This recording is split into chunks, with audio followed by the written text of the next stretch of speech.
Isang mapagpalang hapon po sa ating lahat at kayo po ay nakasubaybay sa Hardin ng Panalangin ng online ministry po ng MIBC Silangan. Sa pangunguna po ng Pastor Mike, ito po ang inyong lingkod, ang Preacher Lester Yabut, kasama po ng Ma'am Sheila and Brother Shem.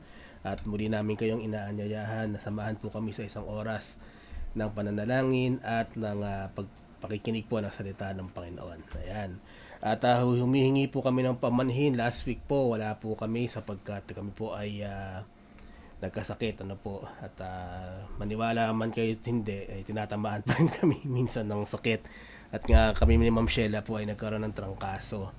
At paumanhin nyo rin po kung makakarinig pa rin po kayo ng mga pag-ubo at mga pagsinghot sapagkat hindi pa rin po kami fully recovered. At hinihingi po namin ng inyong ring panalangin. At bago po yan ay batiin po muna natin ang ating mga nakakasama na rin ngayong hapong ito. Ma'am Joyce Digan, good afternoon. Kasama rin po natin Nanay Lourdes Mercalessia. Ma'am Esther Orhino, good afternoon po. Kasama rin po natin ang Brother Robert Soriano, magandang hapon. At kasama rin po natin Nanay Elvie Rivas at Ma'am Baby Villamiel, good afternoon po. At Nanay Amihan Sarya Yabut, good afternoon. Tita Edith Santos, good afternoon din po. At kasama rin po natin Nanay Susan Jose at si Sister Carmelita Belen. Ayan. Ayan po. At salamat po sa pagsama sa Hardin ng Panalangin. Kung may mga prayer request po, pwede na po kayo mag-comment. At kung kayo po ay pakishare na rin po ang ating gawain po sa ating mga mahal sa buhay. Tayo po ay magsimula na at tayo po ay manalangin. Let us pray. Ama naming Diyos na nasa langit, Panginoon namin, marami pong salamat, Panginoon, sa hapong ito na muli niyo binigay sa amin, sa kalakasan na patuloy niyo binibigay sa amin upang kami po ay patuloy na magkasama-sama at makapanalangin. Gayon din, Panginoon, sa pagkikinig namin ng inyong salita, kayo po ang gumabay sa amin, kayo po ang humawak sa aming mga puso. Ang dalangin ko, patuloy niyo ingatan ang bawat isa na nanonood ngayong hapong ito. Patuloy niyo kaming gabayan at patuloy niyo kaming pagpalain. Maraming salamat, Panginoon. Ito ang aking panalangin sa pangalan po ni Jesus. Amen at Amen. Ayan. Sister Helen Ortiz Paras, magandang hapon po. Kasama rin po natin Nanay Celia Ignacio, good afternoon. At si Deacon George Cardenas, good afternoon po. Kasama rin po natin ang aming kaibigan na si Laarni Adrias. Magandang hapon sa iyo. Ayan po. At tayo po ay babati muna ng pagpasalamat po tayo sa Panginoon at tayo magpuri at tayo bumati sa mga nagdiwang po ng kanilang mga birthdays simula po noong August 13. Ang nagdiwang po noon ay si Tita Percy Zapata at si Wilson Belen Jr. o mas kilala sa pangalang JJ. And then August 14 naman po, Pastor Enrico De Vega, Ma'am Esmeralda Panisales at si Pastor Ramiro Adona. August 15 naman po, Doc Bob Dailo, nagdiwang ng kanyang kaarawan, kasama po ni Sister Phoebe Linda Grace Chua at kasama rin po si Rose Lasaga. And then August 16 naman po, nagdiwang ng kanyang birthday sina Pastor Joseph Guzman, Sister Nancy Pasiona at ang Sister Angelica de Guzman. August 19 po kahapon ay nagdiwang ng birthday ang Pastor Quezon Andrada, ang Brother Emerson Trinidad at si Pastor Manny America. At ngayong araw pong ito, August 20, nagdiriwang ng kanilang mga kaarawan Sister Beverly Maragon, si Sister Shane Maximo, ang Preacher Manny Flores, Kuya Ramir Villamiel, ito po ay pinsan ng Ma'am Sheila dyan po sa Atimonan, Quezon. At nagdiriwang din po ngayon si Aviana Hope Montero. Siya po ang daughter ni Preacher Jared and Sister Miriam. Ayan. Bukas po, August 21, Brother Jeremiah La Rosa and then Auntie Ninita Sarya. Diyan po siya nakatira sa Cavite. Siya po hindi riwang ng kanyang kaarawan. And then August 23 po, si Miles Malyari, Sister Johanna Faith Chua, at si Pastor Kenneth Lagman. And August 24 naman po, Preacher Sonny Lim, Ma'am Lelen Peralta, at sa August 26 po, ang Ma'am Baby Villamiel, Sister Lerma Maritan, at si Brother William Belen Jr. ang magdiriwang naman po ng kanilang kaarawan. Ayan po, at belated happy birthday and advance happy birthday po sa lahat po ng ating mga nabanggit. At wedding anniversaries naman po sa August 23, Pastor and Mrs. Gerald Balover. August 24, Brother Edgar and Sister Malu Pacheco. At sa August 27 naman po, ang Brother BJ and Sister Mate Villamiel. Ayan, batiin po natin sila at tayo makisaya sa kanila pong wedding anniversaries. And then, of course, this month ay sinaselebrate natin ang ating Pastor Mike Tigan sa kanyang mga anniversaries. August 7 po, 2016, sending out as a pastor of MIBC Silangan. August 30 naman po, 2017, ang kanya pong ordination. At sa August 27 po, 1987, ang kanyang spiritual birthday. Ayan, we appreciate you po, Pastor Mike. And then, dadako po tayo sa mga praises. Congratulations po kay Dr. Narito and Sister Sharin Alig on their wedding last August 13. Ayan nga po, hindi rin po kami nakarating sapagkat mahirap na po na makahawa pa rin kami sa araw na yan, sa masayang araw na yan. We miss that, but of course, we are very happy and we wish all the best to Doc Narito and Sister Sharin. And then from Ma'am Sheila, praises for God's healing kay Shem at hiling po niya continuous prayer sa amin pong recovery. Ano po? Kung may narinig po kayong umuubo at hindi po ako yon, si Ma'am Sheila po yon. Ayan. Ayan na po. At bago po tayo magpatuloy, magandang hapon po kay Jaime Ecliva. Deacon. Okay, Deacon James Eclevia. Magandang hapon po. And then, tignan ko lang po kung meron pa. Ayan, wala na po. Ayan po, tayo po ay magpatuloy. Tayo po ay magbabasa ng ilang mga sick brethren and loved ones. Kung meron po kayong nais na ipanalangin at isama natin sa ating prayer time mamaya, paki-comment lamang din po. Patuloy natin panalangin ang pinsan ng hipag po ng Sister Carmelita Belen na si Loreline Ampuan sa kanyang hyperthyroidism.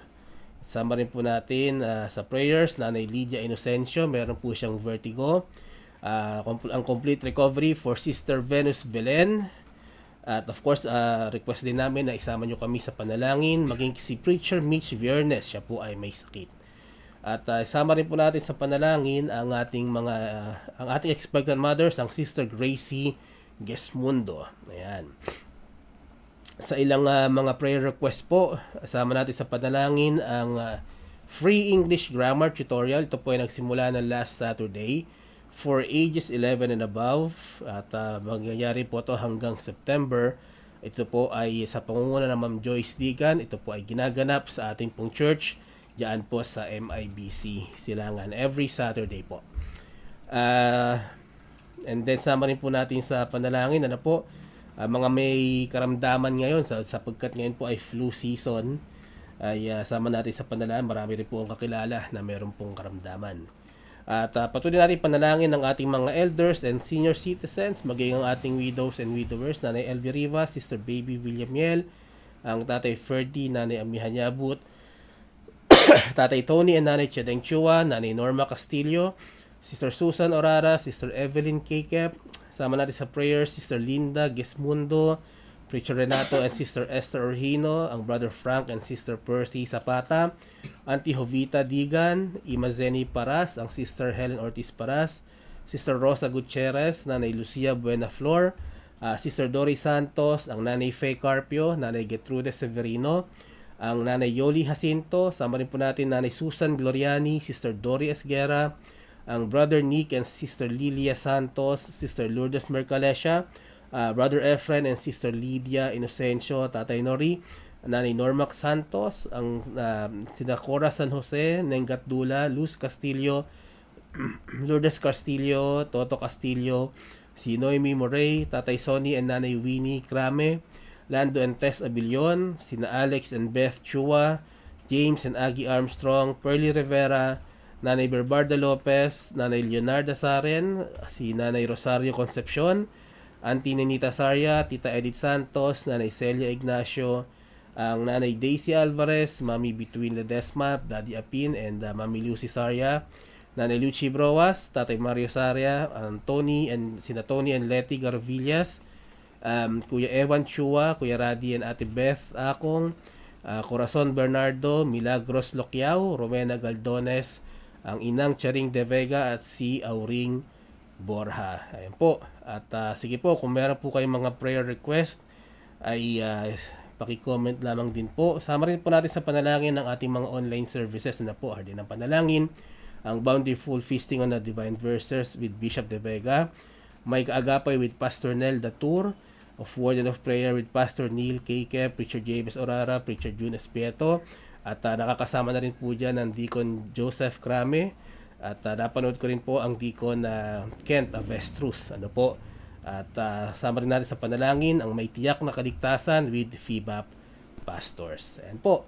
At magandang hapon po kay Nanay Tuding Severino.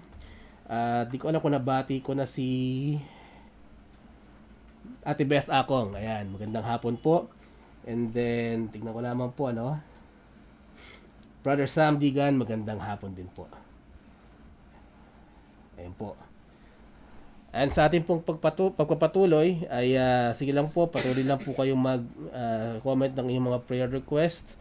At habang ginagawa po natin yan, ay makakarinig po muna tayo ng isang tanging bilang.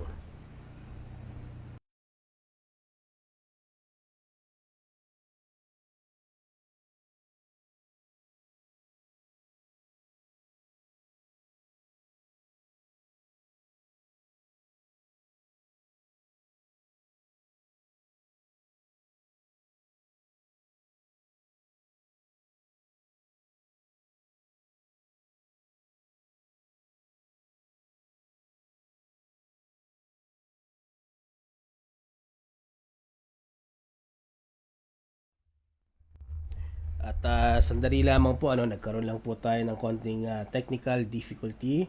Nanay Tuding, opo, sasama po natin kayo sa panalangin. Nakagat po ng aso. Ayan po, sige po.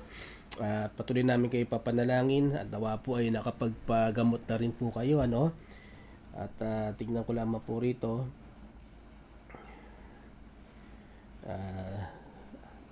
Ate Lisa Hardiniano, good afternoon din po. At marami pong salamat sa pagsama sa Hardin ng Panalangin.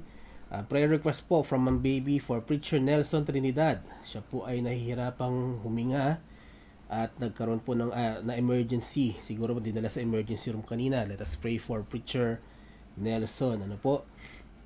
Tingnan ko lang po rito ilang comments. Ayan. Sige po. Teacher Elite, good afternoon po. At alam ko kasama ni Tita Edith si Auntie Nita Sarya. Advance happy birthday po bukas. Ayan po. Ayan. At hinihintay lang po natin yung ating file. Ano po, sapagkat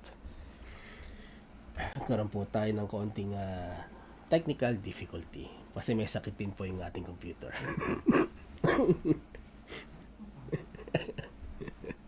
Nahawa na po. Ayan po. Sige po, at try po natin na i-play na po ang ating special number.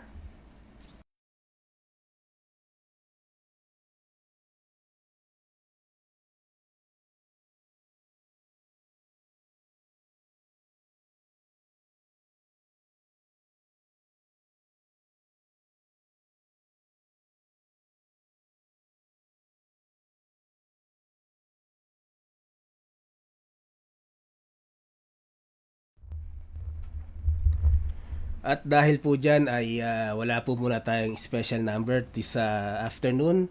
Hindi naman din po ako makakanta dahil ako po ay may ibot sipon tsaka baka mag-alisan po kayo. At dahil po dyan tayo po ay dadako na sa ating short devotion this afternoon. Very short lang po. Magandang hapon po kay Preacher Anselmo Marin. Salamat po sa pagsama na Hardin ng Panalangin.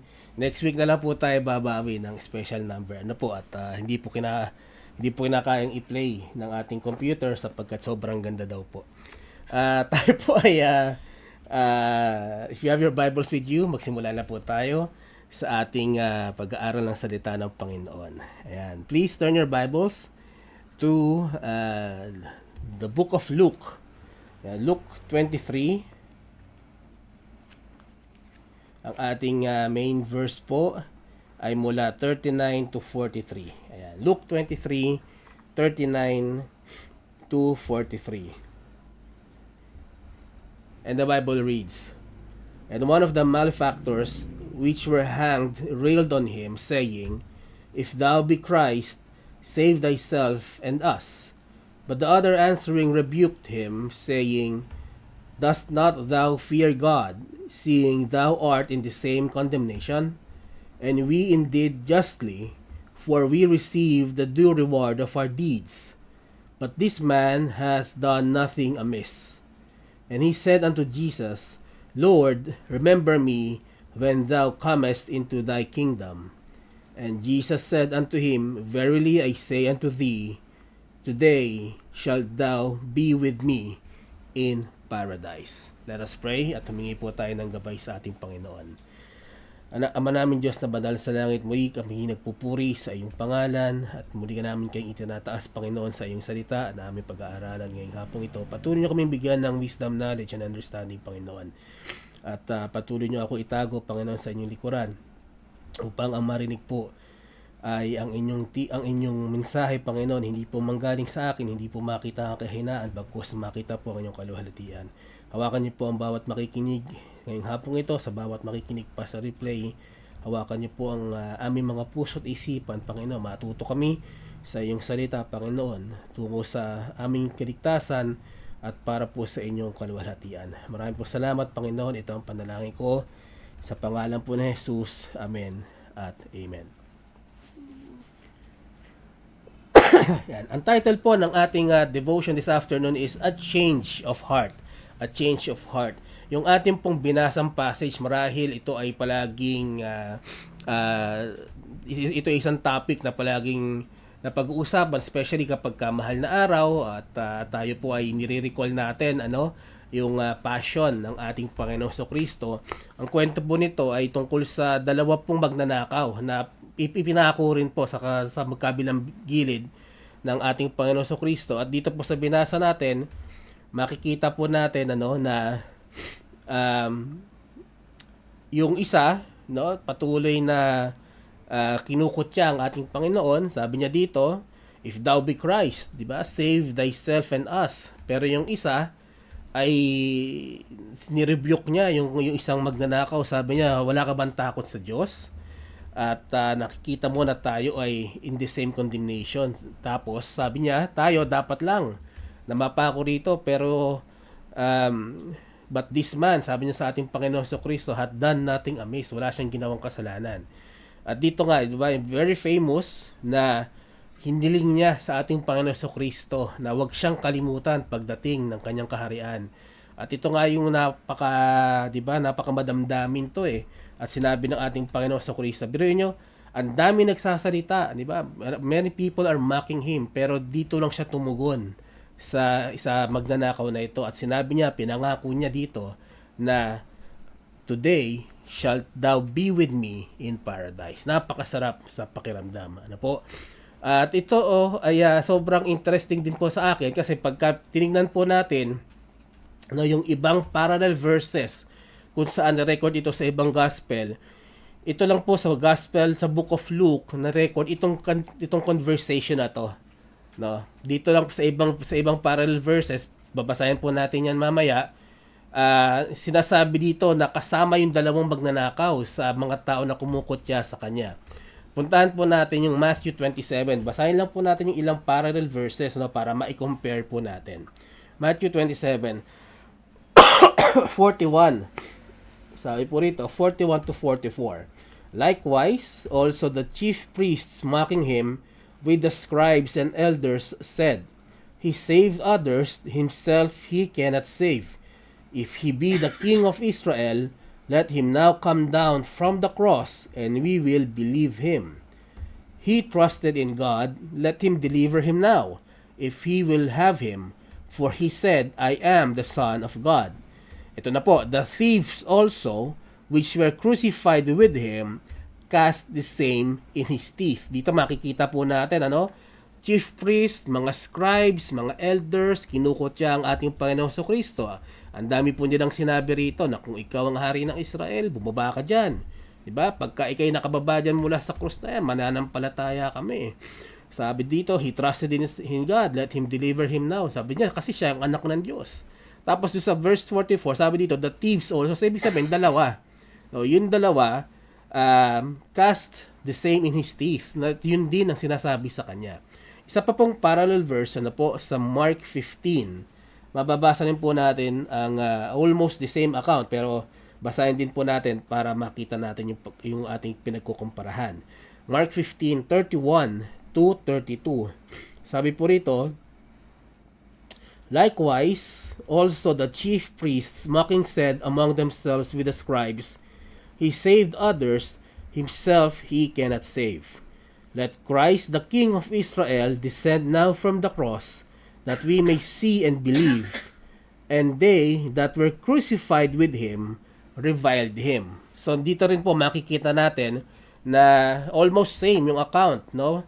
Pero pagdating doon sa mga nakapako, nakasama ng ating Panginoong Jesucristo, yun din ang ginagawa. Reviled him means iniinsulto rin siya.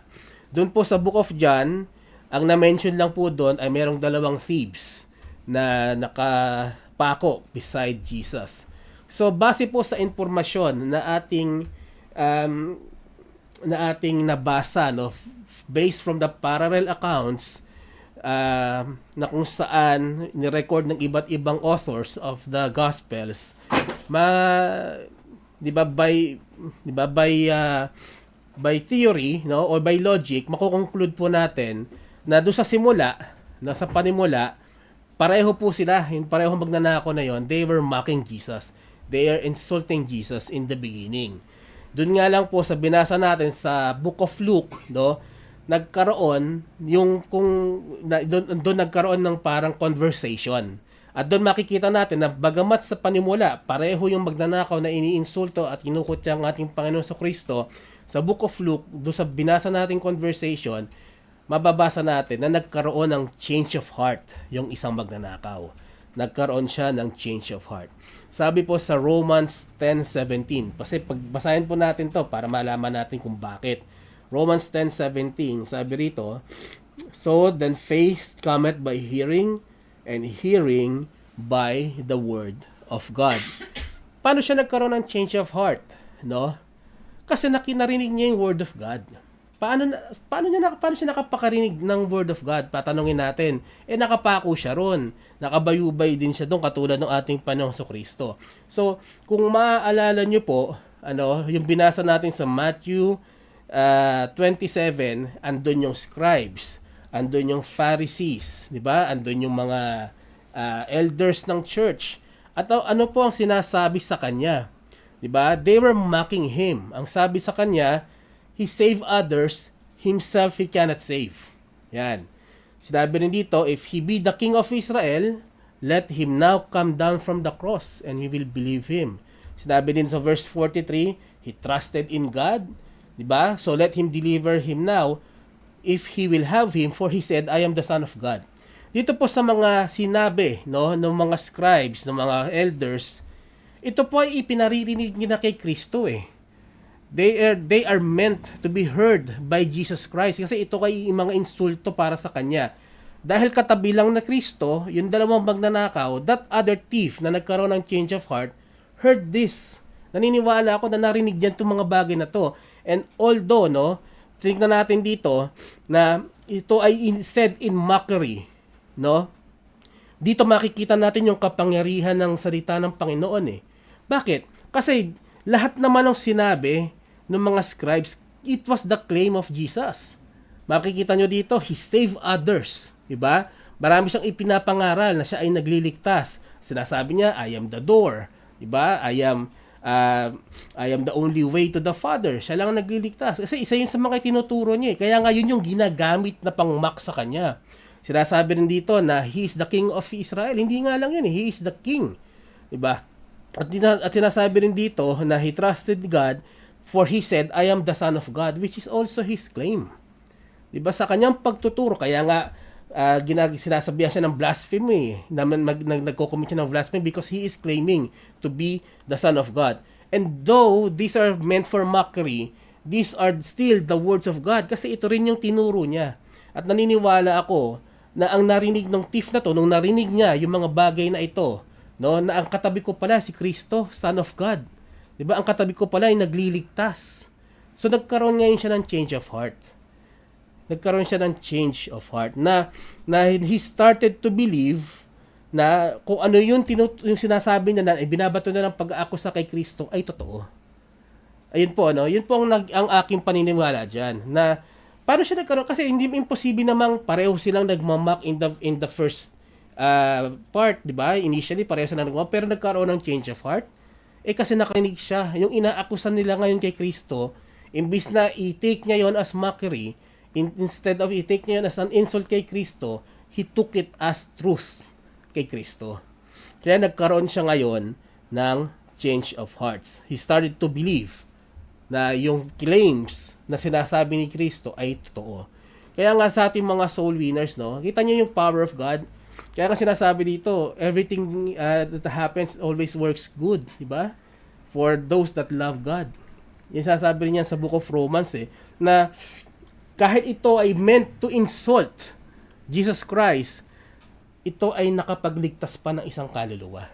Nagkaroon pa ng pangungusap sa puso ng isang magnanakaw na nagkaroon siya ng pagbabago.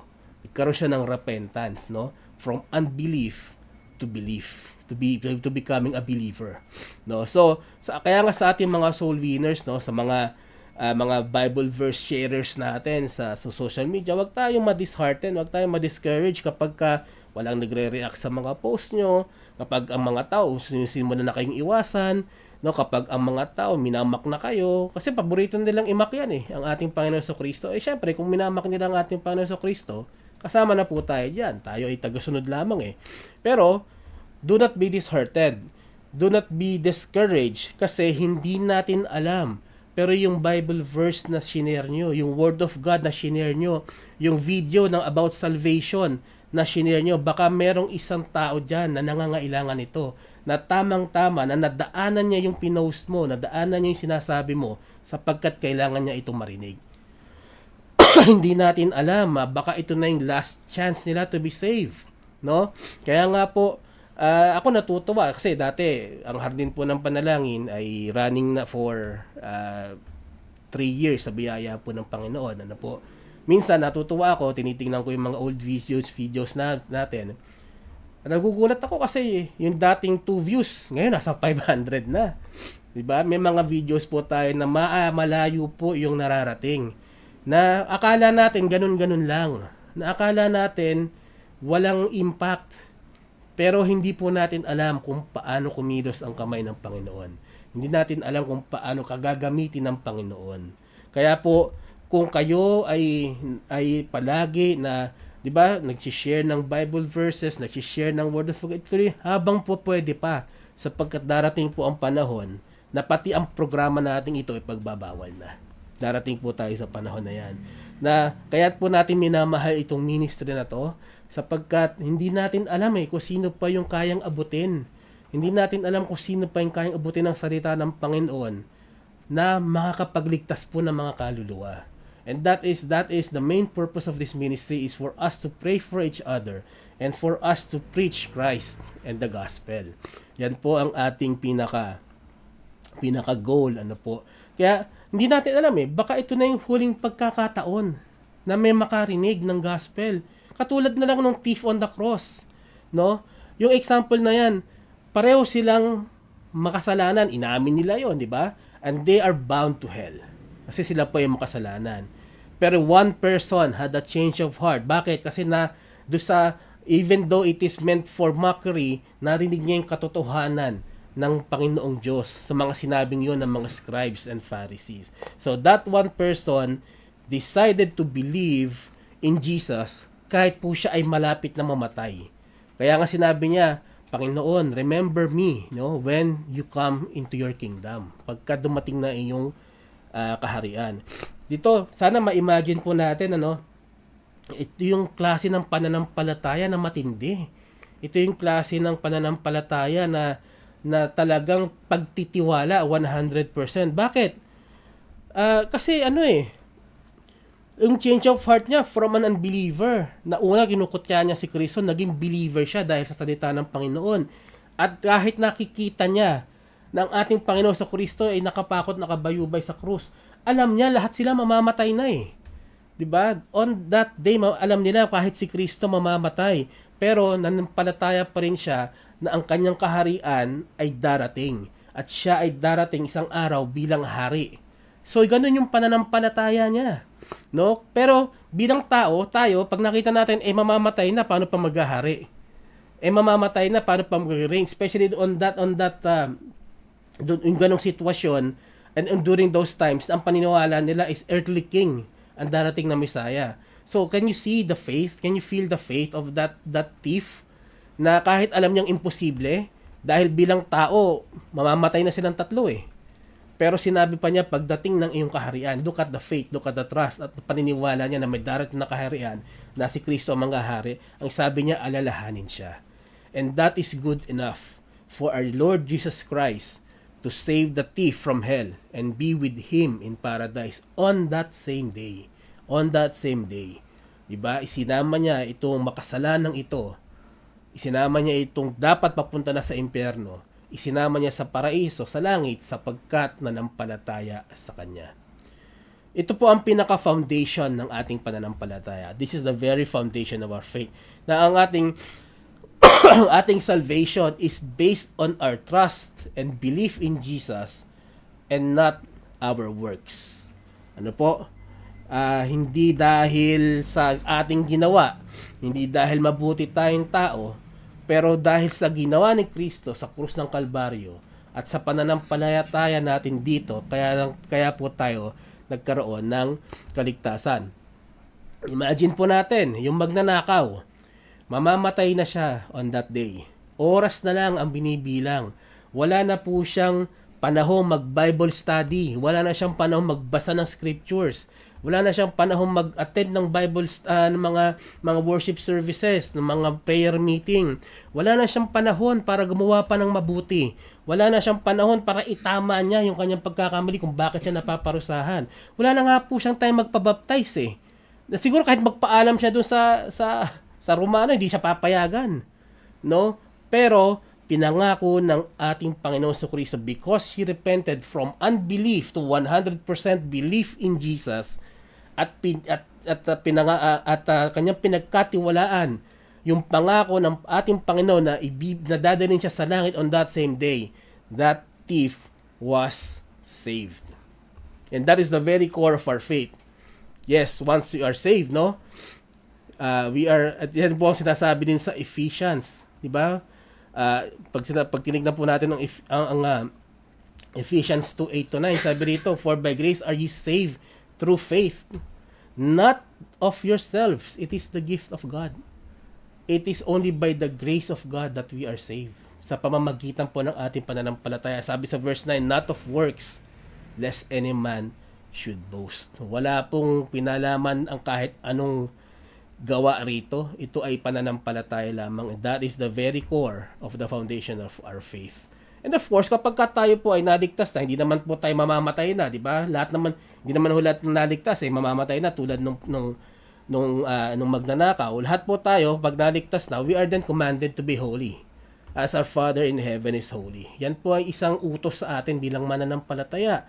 At yan po ay ginagawa sa pamamagitan ng mga bagay na binanggit ko kanina na hindi na kayang gawin nung thief.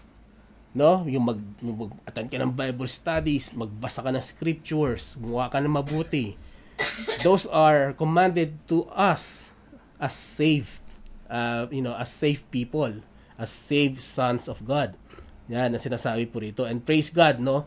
Sapagkat ang ating pananampalataya, ang ating kaligtasan, ay hindi base doon sa mga gawa natin na pwede nating hindi magawa dahil tayo ay tao lamang, pero base po sa ating pananampalataya at pagtitiwala kay Kristo. Marami pong tao ngayon, sadly, very sad, will require a sign eh.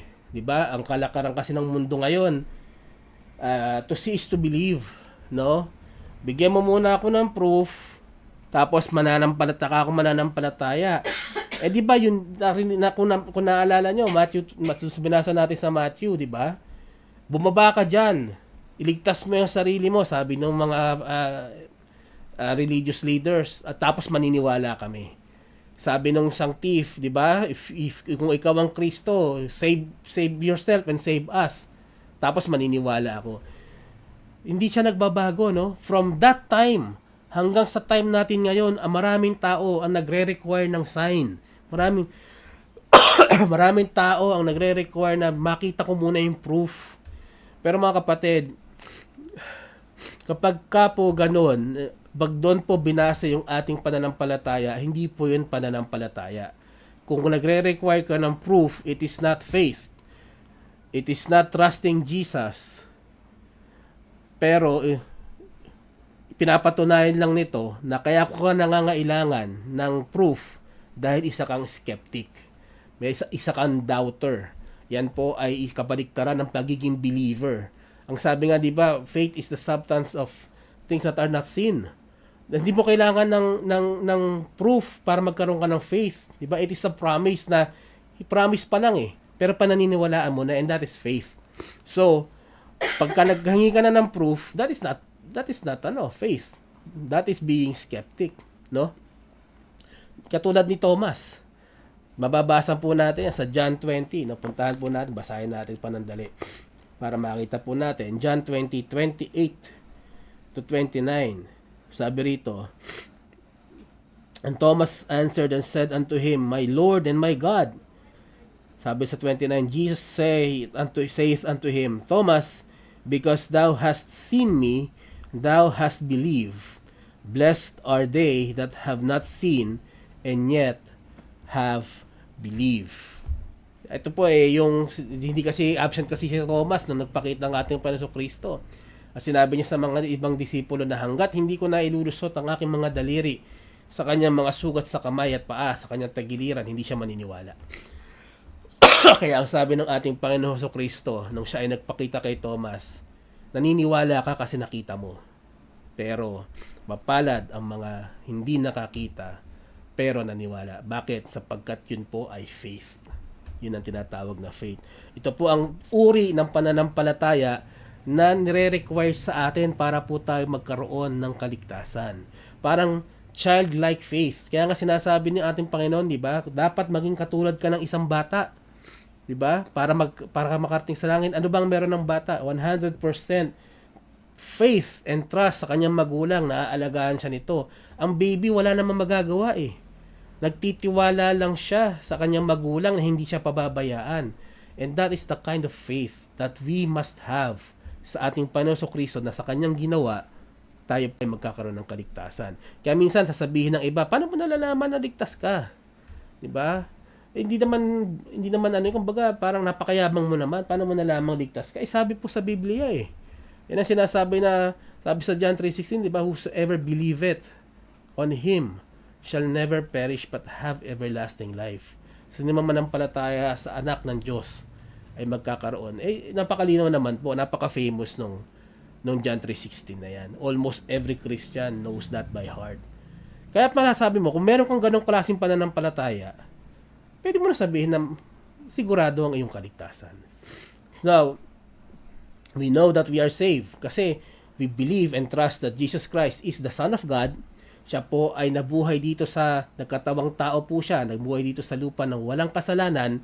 Siya po ay pinako sa krus, namatay, inilibing. At sa pagkatapos ng pangatlong araw, kanyang kinanker ang death at siya po ay nabuhay na maguli para po sa 100% payment ng ating mga kasalanan. Ang kanya pong dugong tumigis ay ang kabayaran po para sa ating mga kasalanan, past, present, and future. And this is the gospel of Christ, na this is the good news that our salvation hindi dahil sa ating mabuting gawa, hindi sa babait tayo, hindi dahil hindi tayo nakaka-offend, hindi dahil wala tayong tinatapakang tao, hindi po dahil diyan, but because ang ating Panginoon po ang gumawa para sa ating kaligtasan. Ang dapat na lang po nating gawin, panampalatayanan at pagtiwalaan ang ginawa ng ating Panginoong Jesus sa krus ng Kalbaryo at manampalataya na ang tumigis niyang dugo ay sapat na upang maging kabayaran ng lahat po ng ating mga kasalanan. That is why we have a way to heaven and we are saved from hell. Mga kaibigan, katulad po nung thief, no, nung magnanakaw na nagkaroon ng change of heart at nanampalataya siya sa ating Panginoon bago siya namatay, we should also do the same before it's too late. Kasi darating po tayo sa oras, darating yung oras na it was made clear in the scriptures na darating yung oras na it will be too late. Isasarado na ng langit ang kanyang mga pintuan sa mga tao na hindi nanampalataya. Katulad po ng pagsara ng pintuan ng arko ni Noe. Nung panahon na yun, wala nang ibang makakapasok. Pagdating ng baha, darating din po ang panahon sa pagbabalik po ng ating Panginoong Kristo, at lahat po na nanampalataya ay kukunin niya papunta sa kanya sa langit. Sana po makasama tayo ron sa tinatawag na rapture.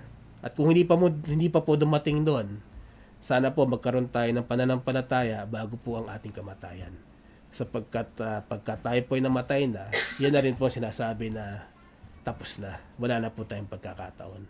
Hanggat may pagkakataon pa po, tanggapin na po natin ang ating Panginoong Kristo sa ating puso bilang Panginoon at tagapagligtas at magtiwala sa Kanya 100% na ang Kanyang ginawa ay sapat na para sa ating kaligtasan. At kung ito po ay inyong tinatanggap, ang susunod nating gagawin ay sumunod sa Kanyang mga utos.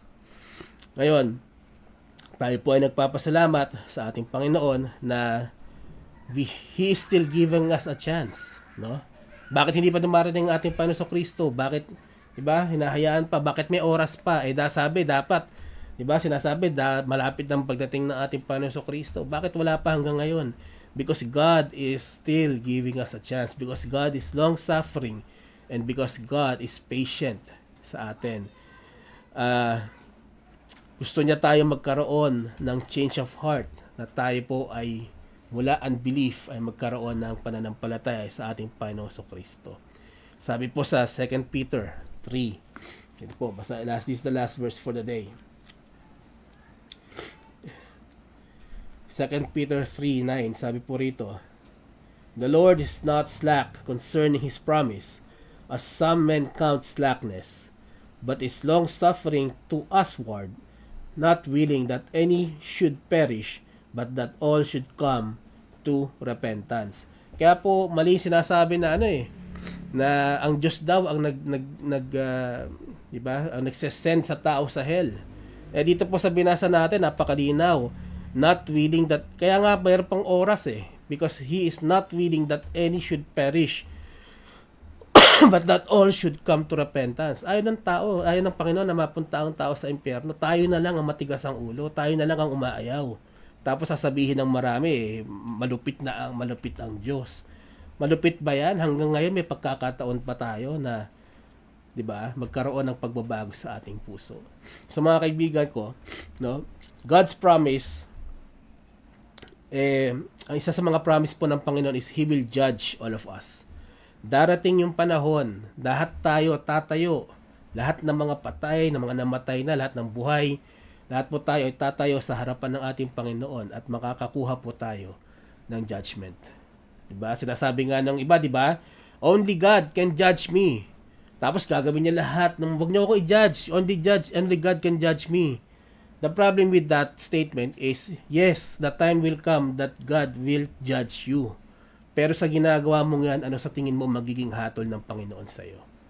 So habang may panahon pa, pag hinatulan tayo ng Panginoon, those that believe, di ba, na nagkaroon tayo ng kaligtasan through the blood of Christ, will be spared. Magkakaroon tayo ng kaligtasan sapagkat binayaran ng Panginoon ang ating kasalanan. Pero doon po sa mga hindi nanampalataya, every sin shall be accounted for. Sinasabi nga kahit lahat ng lumalabas sa bibig mo, yan po ay hahatulan ng Panginoong Diyos. At sa ating pong mga ligtas na, no? For those that are saved, may this be a reminder.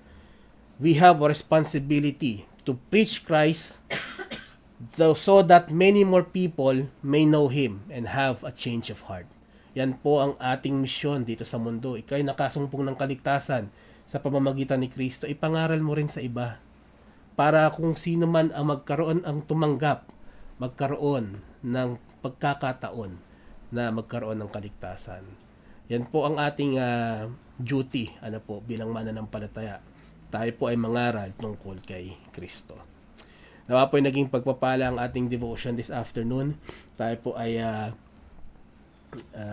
dadako na po sa ating pananalangin. Bago po yan, ay magandang hapon po kay Pastor Neil Kikep. Good afternoon po, Pastor. Salamat po.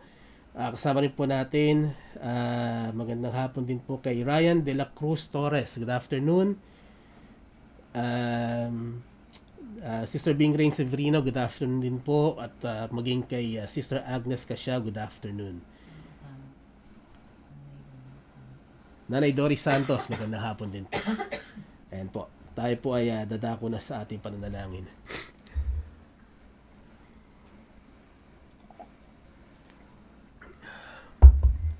Pakiabot nga ito.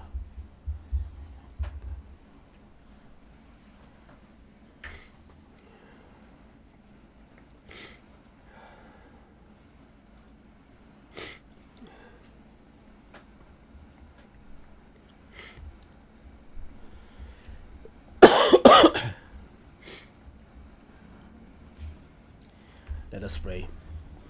Ang naming banal na nasa langit, maraming salamat po, Panginoon, sa iyong salita. Salamat, Panginoon, sa napag-aralan naming karunungan na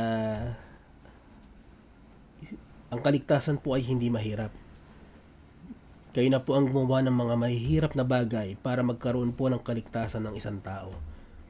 Ang dapat na lang po na gawin ng tao ay manampalataya at magtiwala sa inyo pong ginawa sa krus ng Kalbaryo. Magtiwala na ang dugo ninyo, Panginoon, ay sapat na upang linisin ang aming mga kasalanan. Maraming salamat po, Panginoon, sa pagmamahal niyo sa amin. Maraming salamat po, Panginoon, sa inyong awa, sa inyong habag, sa bawat isa, Panginoon, na pinibigyan niyo pa rin kami ng oras na kami magbago. Binibigyan niyo kami ng oras, Panginoon, na magkaroon ng change of heart, O Lord, para po sa kaligtasan ng aming mga kaluluwa. Nawa, Panginoon, ay maraming makarinig ng mensaheng ito at ang bawat nakikinig ngayon, Panginoon, ay magkaroon ng burden sa kanilang mga puso na patuloy kayong ipangaral ang aming Panginoon sa Kristo, ang inyong pagmamahal sa amin, upang kami, Panginoon, ay magkaroon Panginoon, ng pagkakataon ang maraming mga tao na manampalataya. Panginoon, maraming po salamat. Pinupuri ka namin at lahat po ng kalawalhatian ay sa inyo, Panginoon. Nagpapasalamat kami, Panginoon, sa mga nagdiwang po ng kanilang kaarawan, sa mga binanggit kanina at magdiriwang pa. Kayo po magpala sa kanilang mga buhay. Kayo po, Panginoon, ang gumabay po sa kanila at patuloy niyo po silang bigyan ng mahabang buhay. Salamat din po, Panginoon, sa mga nagdiwang ng kanilang mga wedding anniversaries. Kayo po magbuklod sa kanilang samahan. Patuloy niyo pong patatagin ito at kayo po maging sentro ng kanilang pagsasama. Dalayan ko, Panginoon, na patuloy niyong hawakan ang mga mag-asawa, Panginoon. Maging example po, Panginoon, ang mga mag-asawang ito sa aming mga kabataan. Maraming salamat po, Panginoon. Nilalapit ko, Panginoon, na aming mga mahal sa buhay na may karamdaman. Pagalingin niyo po si Dory Grifalda at si Cornelio Grifalda sa kanilang karamdaman. Ang pananakit po ng binti ng Nanay Yolanda Belen, kayo po magpagaling. Maging kay Loreline Ampuan sa kanyang hyperthyroidism. Dalangin ko, Panginoon, si Ana Pulido, meron po siyang goiter problem. Dalangin ko rin po si Angelina Cotoriano, pagalingin niyo po siya sapagkat siya po ay na-stroke. Dalangin ko ang speedy recovery, Panginoon, kina Gay Castillo Doctor, kay Casen Castillo, kay Eliza Rojas, kay Norma Castillo. Dalangin ko rin, Panginoon, ang recovery ni Francesca Audrey Abad. Pagalingin niyo, Panginoon, ang Sister Dang, bigyan siya ng daily strength. Ang Ma'am Adel Mabalo, pagalingin niyo po sa kanyang osteoarthritis. Dalangin ko namin na pagalingin niyo si Richard Jan Domo. Patuloy niyong ingatan, Panginoon, ang Imazeli Paras, kanyang karamdaman. Patuloy niyong bigyan ng good health at pagalingin sa hyperacidity and high blood pressure ang Ma'am Baby Villamiel. maging si Laila Go na may kidney stone, kayo po magpagaling sa kanya. Kayo po ang humawak din kay Sister Salvacion Vargas sa kanya pong blood pressure. Nalapit namin Panginoon si Geraldine Tenco sa kanyang recovery from her health issue. Ang nanay LV Rivas, pagalingin nyo sa pananakit ng kanyang likod. Si Kevin Bihasa, mayroong heart enlargement, kayo po magpagaling sa kanya. Maging kay nanay Lulus Mercalesha, pagalingin niyo po ang kanyang bukol sa leeg. Nilalapit ko rin po si Emilio Apitana, meron din po siyang bukol sa leeg, kayo po magpagaling sa kanya. Ang nanay Susan Jose, kayo po magpagaling sa kanyang masakit na katawan at tuhod. Maging kay Mama Glo Agudon, bigyan niyo po siya ng kalakasan at kalusugan. Nilalapit ko ang mga anak ni Ate Lisa Hardiniano, si Marlon na may hypertension and hyperthyroidism, maging si Moises na may kidney problems at hypertension. Nalayan ko rin Panginoon ng pagpagalingin niya po ang Ate Lisa sa kanyang gout, arthritis and high cholesterol. Nalapit namin si Bobby Borja, siya po ay na-hospital Panginoon. At dalangin ko ang good health para kay Yen at Brian Mutserevic. Si Melinda Kaakbay Panginoon ay yung pagalingin, meron po siyang aneurysm. At si Seri Sabala po ay may spine problem. Nalapit ko Panginoon ang BBI Avestrus, maging normal na po ang kanyang blood pressure at mawala na po ang symptoms ng kanyang thyroidism. Dalain ko rin Panginoon ang Ate Hoving Pascual, kanya pong pinansyal na pangangailangan, ang kanyang full recovery, maging complete recovery ni Tatay Tony Corovillas. Nilapit ko Panginoon si Monica Hernandez, siya po ay nasa ospital.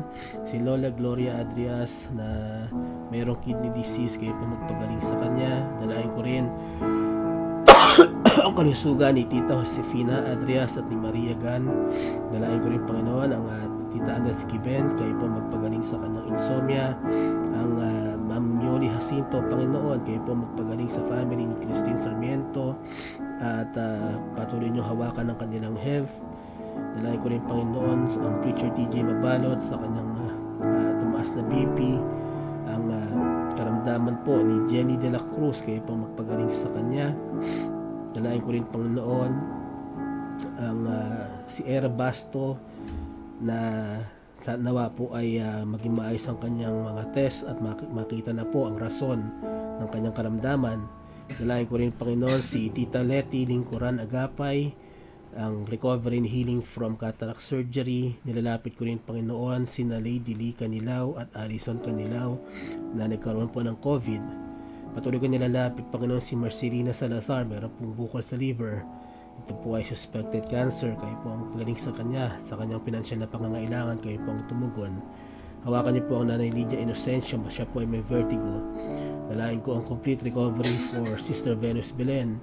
Ang preacher Mitch Viernes Panginoon ay may sakit, kayo po magpagaling sa kanya. Ang Nanay Tuding Severino Panginoon ay pagalingin niyo po sapagkat siya po ay nakagats ng aso. At patuloy po na magkaroon ng financial kayo din po tumugon ng financial na pangangailangan. Dalain ko rin Panginoon ng preacher Nelson Trinidad, siya po ay nahirapang huminga, kayo po ang humawak at magpagaling kay preacher Nelson Panginoon. Nalapit ko Panginoon ang aming mga mahal sa buhay na may malulubhang karamdaman, sila June Santos, Isagani Laya, si Esther Mariano at si Rex Rosales na nagdadialysis, sina Emma Reyes, Dorea Jade Borja, Julita Eliseralde, Corazon San Jose, Jason Juarez, Mary Rebamonte, Amparo Cruz at Cheryl Estiponia Valle na may mga cancer. Yan din Panginoon sina Efrain Inocencio, Barbarda Lopez, Pearly Scar at si Frank Hardin na may mga komplikasyon sa diabetes. Kayo Panginoon ang naway magpamalas ng mirakulo sa kanilang mga buhay, kayo po ang magpagaling po sa kanila. Kayo na rin po Panginoon ang bahala sa mga kanilang pinansyal na pangangailangan, maging Panginoon sa kanilang mga emotional needs. Panginoon, kayo na rin po ang tumugon para dito. Nilapit ko rin Panginoon ang Sister Gracie Gesmundo, siya po ay isa sa mga expectant mothers at nawa maging malusog po ang kanyang pagdadalang tao. Nalain ko Panginoon ang mga kahilingan ng mga kapatiran. Patuloy ko nilalapit Panginoon ng preacher Gary Chua, maging Sister Dang, ang Chua family. Patuloy niyong bigay ang kanilang heart's desire, O Lord. Ngayon din, patuloy niyo silang bigyan ng wisdom and knowledge po sa kanilang mga gawain at pag-iingat po sa buong Chua family. Dalangin ko rin, Panginoon, si Emily Muse, bigyan niyo po ng continuous strength and grace, maging sina Christine and Cathy Vu, bigyan niyo ng guidance and strength and provision for the family. Nalapit ko, Panginoon, ang aking family, patuloy niyong bigyan ng strength, good health, and spiritual growth. Hindi, Panginoon, na patuloy niyong bigyan ng strength and wisdom sa leadership at aking pagtatrabaho at sa aking ministries. Kay Ma'am Sheila, strength and wisdom, kasama po ang kanyang kalusugan, maging kay Shem, kayo po magbigay ng wisdom and knowledge, Panginoon, sa kanyang pag-aaral. Salamat, Panginoon, dalangin namin na maging maayos po ang pag-aayos ng petition papers ng Brother Robert Soriano. Dalangin ko ang continuous physical and spiritual strength, Panginoon, para kay Nanay Doris Santos. Lalapit ko si Maricel Kiambao, bigyan niyo po siya ng good health para maging ang kanyang family and friends. Ang Godin family, Panginoon, ang dalangin namin ng inyong provisions para sa kanila. Dalangin ko rin, Panginoon, ang spiritual life and studies of Brother Sam, Sister Milka, and Brother Sean. Ang patuloy pag-iingat sa Pastor Mike Digan at kanyang family sa kanilang pong pagmiministeryo. Dalangin din namin, Panginoon, ng free English grammar tutorial na Panginoon, maraming maabot po ito at matulungan. Dalangin din namin, Panginoon, ang Sister Malulaw at kanyang family, patuloy niyong bigyan ng spiritual growth and protection. Nalapit din namin, Panginoon, sila Ma'am Jenny Rapista at Pastor Gerald Rapista sa kanila pong gawain sa Lawan, Antique. Kayo po ang magpalat, magbigay ng provisions para po dito. Maging, Panginoon, ang Nanay Lydia Inocencio, bigyan niyo po ng guidance and provision, ang Inocencio and Abdul Razak family. Nilapit namin, Panginoon, ang Ma'am Merly and Preacher TJ Mabalot, patuloy niyo silang ingatan sa mission field. Si Aida Key Edjo, kanyang family members, bigyan ng good health and protection.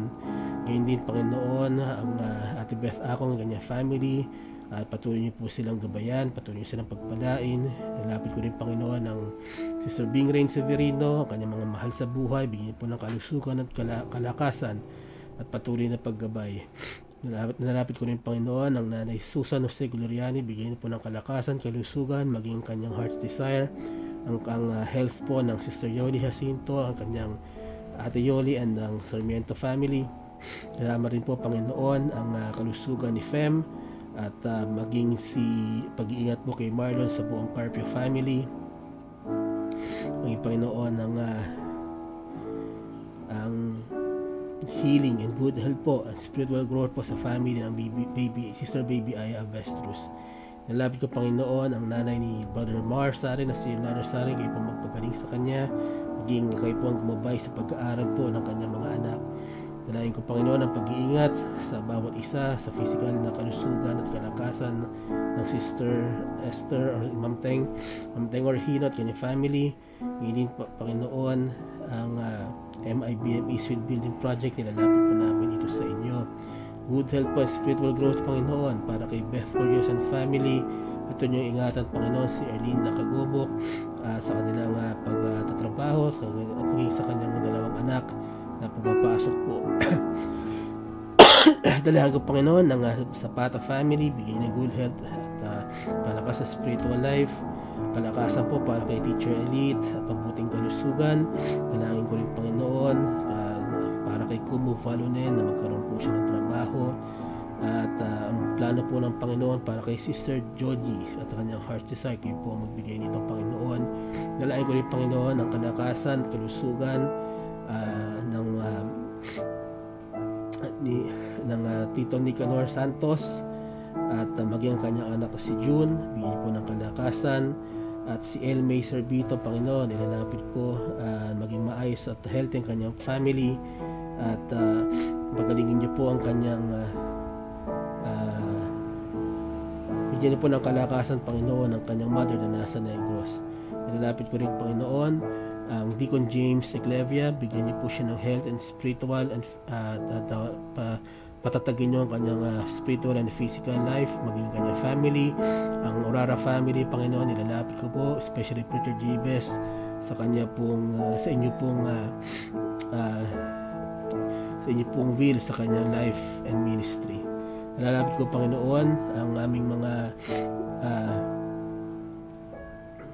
um, aming mga elders and senior citizens na nabanggit po kanina, kayo po magbigay ng kalakasan at provision sa araw-araw. Pagalingin niyo po ang aming karamdaman. Maging ang mga nabanggit ko po, Panginoon, ang mga online ministries, kayo pong patuloy na magpatatag dito. Kayo pong patuloy na magbigay ng provisions, O Lord. Kayo pong magbigay ng wisdom sa bawat nangangaral na ginagamit po ninyo para sa mga online ministries, Panginoon. Kayo pong magbigay ng wisdom, knowledge, and understanding para sa amin, at patuloy na magamit po ang mga online ministry sa pagpapakalat po ng inyong salita. Maraming salamat, Panginoon. Ang dalangin ko sa lahat po ng nanonood ngayon, ang kanila pong mga personal prayer requests, ang kanila pong mga heart's desires, ay inyo po tugunin, Panginoon, at patuloy po na magamit po ang inyong ministry na ito para makatulong sa spiritual growth ng bawat isa.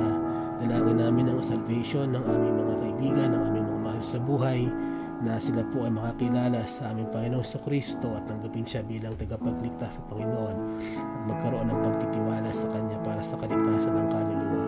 Patuloy niyong ingatan ang bawat isa, pagalingin sa aming mga karamdaman, especially this flu season, O Lord. Kayo po ang gumabay, nagpagaling sa bawat isa. Maraming salamat, Panginoon. Lahat po ng ito ay aking samot dalangin sa pangalan po ng aming Panginoong Kristo. Amen at Amen. Amen.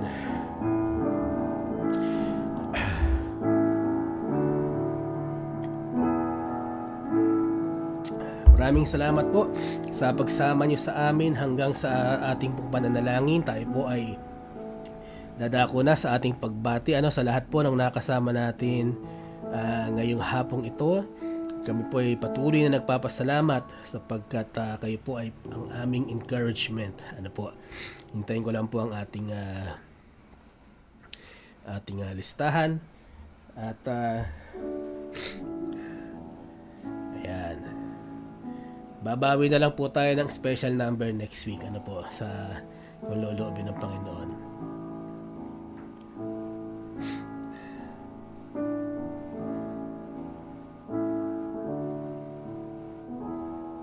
Okay. Refresh lang po natin. Ayan. Alright. Maraming salamat po sa lahat po ng nakasama natin ngayong hapong ito. Kay sa aming kaibigan na si Laarni Adrias, magandang hapon sa iyo. Ma'am Joyce Digan, kasama rin po natin Ma'am Esther Orhino, regards din po kay Preacher Nato. Nakasama rin po natin Nanay Lourdes Mercalesha, Brother Robert Soriano, good afternoon po. Ma'am Baby Villamiel, Nanay Elvie Ribas, magandang hapon po. Maging kay Mami Amihan Yabut, Ate Beth Akong, good afternoon. And then kay Kuya Radi na rin po, and safe travels po. And then Nanay Susan Jose, Sister Carmelita Belen, magandang hapon din po kay Tita Edith Santos at kay Auntie Nenita Sarya. Advance happy birthday po bukas. Then nakasama rin po natin si Paulina Kiyanko, good afternoon. Ang Nanay Celia Ignacio, ang Sister Helen Ortiz Paras, at maraming salamat din po kay Deacon George Cardenas at Deacon James Eclevia sa pagsama sa amin sa Hardin ng Panalangin ngayong hapong ito. At Elisa Hardiniano and Nanay Tuding Severino, good afternoon po. Magpagaling po kayo, Nanay Tuding. And then nakasama rin po natin Ate Presi Crame, good afternoon. Preacher Anselmo Marin, good afternoon din po. Ang aking pinsan na si Paul Joseph Ledesma, magandang hapon. And then Ma'am Susan Orara, good afternoon po. At we'll continue to pray po sa Orara family, maging sa kalooban po ng Panginoon kay Preacher Jabez. And then Patricia Yabut, magandang hapon. At kay Nanay Dory Santos, good afternoon din po. Nakasama rin po natin Sister Bingrain Severino, ang Pastor Neil Keke, good afternoon po Pastor.